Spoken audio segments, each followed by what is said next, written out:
Okay, this is a video if you are taking my class, Special Ed 509. Otherwise, this is just a plain video about a lesson plan format. This will be used with your lesson plan related to Minnesota Native Americans. This is the basic lesson plan format for teaching concepts. It's different than the lesson plan format used for teaching a skill or discovery learning. And we'll see why this is during the course, why this lesson plan is going to be based on cognitive psychology and humanistic psychology or humanistic learning theories. It has these three elements: the lesson purpose. This is a purpose statement. What exactly you want students to learn about or know. It's not put in behavioral terms because true learning happens inside the head, and you can't observe learning. Learning is a change in thinking or outlook that occurs as a result of experience. So, lesson plan purpose. The purpose of this lesson is students will learn about lesson plans. That's my purpose statement. If I was a behaviorist and wanted to put it in behavioral terms so that I could measure, and assess, I would say students will demonstrate their learning by successfully completing a lesson plan and scoring 9 out of 10 on the lesson plan test. All right? Obviously, I don't agree with that. The input is the specific information you want students to know. Sometimes these sections are combined. It puts the teach back in teaching. What information do they know? And the activity section is used to get students to manipulate or use this information or extend learning somehow. If you can hear my dogs in the background, I'm at home and my wife just came home.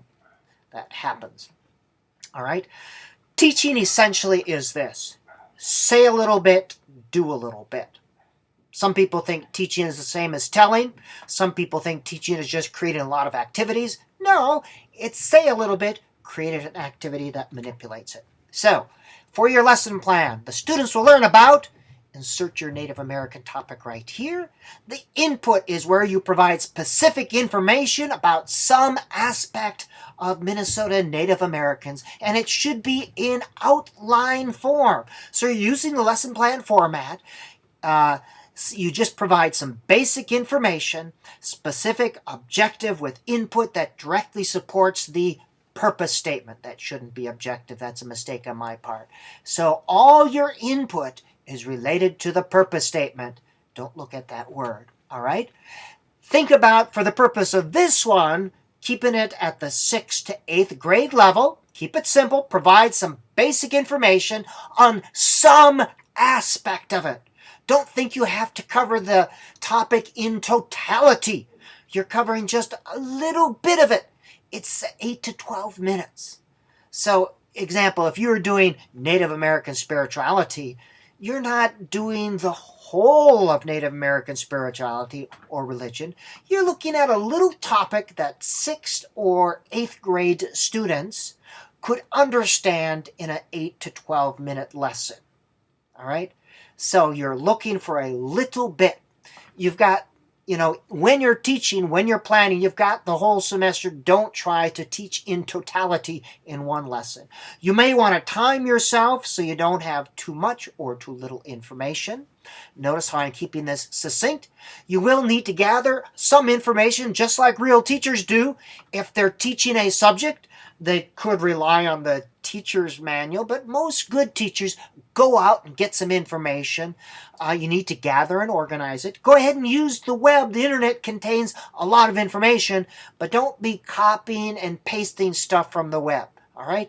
You're gathering, you're organized, you're synthesizing. That's what a teacher does. You accumulate information, you assimilate, you organize it so that you can teach. You're like a mother wolf in that sense. A mother wolf goes out and eats meat, digests it, and vomits it up so her cubs can eat it. Well, you're going out there and getting information, synthesizing, and vomiting it up, metaphor in a form that your students can understand, 6th to 8th grade. So you need to synthesize and organize the information. So you're using, I think, at least 2 or 3 sources. Organize it. So you will need to actually tell or lecture. Now beware of your language. Use kid language, words that a 6th grader can understand. Make things as simple as possible. A good teacher makes complex things seem easy. So simple it up. Don't just say things. You are teaching. You are giving new information. Keep in mind that 6th to 8th grade students don't know a lot. It's very easy to make this mistake. I did. You forget how shallow and disjointed elementary, middle school, high school even, their body of knowledge is related to things. So they don't know much. All right. Bottom line at this lesson, did you tell us something? Was it interesting? Was it organized? Was it coherent? Based on your lesson plan, could a substitute teacher pick it up and teach from it? Bottom line. And then the activity. Remember what I said, teaching is say a little bit, do a little bit. This is the do a little bit part.